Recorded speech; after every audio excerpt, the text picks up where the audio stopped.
Hello everyone. Gold আজকে কোন দিকে মুভ করতে পারে? আমরা বাইয়ের দিকে থাকবো না সেলের দিকে থাকবো? যদি বাই করি তাহলে কোন লেভেল থেকে বাই করা যেতে পারে? যদি সেল করি তাহলে কোন লেভেল থেকে সেল করা যেতে পারে? সেই বিষয়গুলো সম্পর্কে আমরা আজকে জানবো। তো দেখতে পাচ্ছি গোল্ড অলরেডি একটা এম প্যাটার্ন করে একটা চেঞ্জ অফ ক্যারেক্টার তৈরি করে ফেলেছে। সেটা হচ্ছে এই যে লেভেলটা, আমি যদি একটু সহজ করে দেখাই আপনাদের। দেখেন এখান থেকে গেল গোল্ড, আসলো, আবার উপরে গেল, ডাবল টপ করে মার্কেট কিন্তু ডাউনে। অর্থাৎ এই যে লেভেলটা কিন্তু ব্রেক করে দিয়েছে। এখন গোল্ডের আসলে মুভ মূলত কোন দিকে হতে পারে বা কোন জায়গা পর্যন্ত গোল্ড আসতে পারে? সেটা হচ্ছে দেখেন গোল্ড কিন্তু অলরেডি একটা স্ট্রং সাপোর্ট জোনে আছে। যদি আমি আপনাদের এই বিষয়টা করে দেখাই যে গোল্ড কিন্তু অলরেডি একটা সাপোর্ট জোনে আছে। হ্যাঁ? তো গোল্ড এটা একটা স্ট্রং সাপোর্ট জোন। এখান থেকে মার্কেট একবার সাপোর্ট নিয়েছে, ২ বার সাপোর্ট নিয়েছে, আবার যে আরো একবার নিয়েছে এবং নিচ্ছে। যদি এখান থেকে মার্কেট উঠে যায়, সম্ভাবনা আছে এখান থেকে মার্কেট উঠে যাওয়ার। যেহেতু মার্কেট অনেক বুলিশ, মার্কেট উঠেই যাচ্ছে। তবে break of sorry change of character করার কারণে মার্কেটের কিন্তু হিউজ পসিবিলিটি আছে এখান থেকে ডাউন হয়ে যাওয়ার।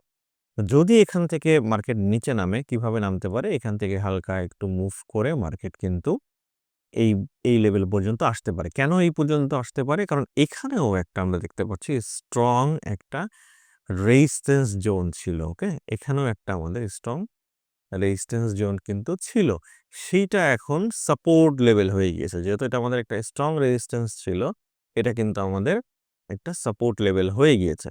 সুতরাং মার্কেটের একটা হাই চান্স মার্কেটের এই দিকে আসা, এখান থেকে মার্কেট আবার মুভ দিতে পারে। তাহলে আমরা কোন দিক থেকে বাই অথবা কোন দিক থেকে সেল করব? সেলের বিষয়গুলো আমি আপনাদের ক্লিয়ার করলাম যে মার্কেটে এখান থেকে নিচে আসলে এই লেভেল পর্যন্ত আসতে পারে এবং বায়ের যদি আমরা চিন্তা করি সেক্ষেত্রে আমাদের এখান যে লেভেলটা আছে, এই লেভেলটা যদি মার্কেট ব্রেক করে ফেলে সেক্ষেত্রে আমরা ছোট্ট একটা রিটেস্টে অর্থাৎ হচ্ছে এখান থেকে মার্কেট যদি উঠে যায় তাহলে আমরা এখান থেকে ছোট্ট একটা রিটেস্টে আমরা আবার বুলিশ মুভমেন্ট দেখতে পারি।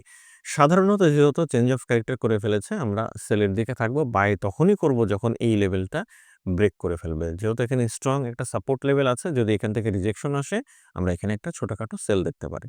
ওকে? তাহলে আশা করছি আপনি মোটামুটি বাইয়ে থাকবেন না সেলে থাকবেন সেই বিষয়গুলো সম্পর্কে জানছেন। মূলত বিষয় দরকার আপনার লেভেলগুলো বোঝা, যে এই লেভেলগুলোতে আসার পরে মার্কেট আসলে কি করে? মার্কেটের মুভটাই হচ্ছে সবথেকে বড় বিষয়, যে এই সমস্ত লেভেলে আসার পরে মার্কেট কি করছে, ক্যান্ডেল কি ধরনের ক্যান্ডেল করছে, কি ধরনের প্যাটার্ন করছে।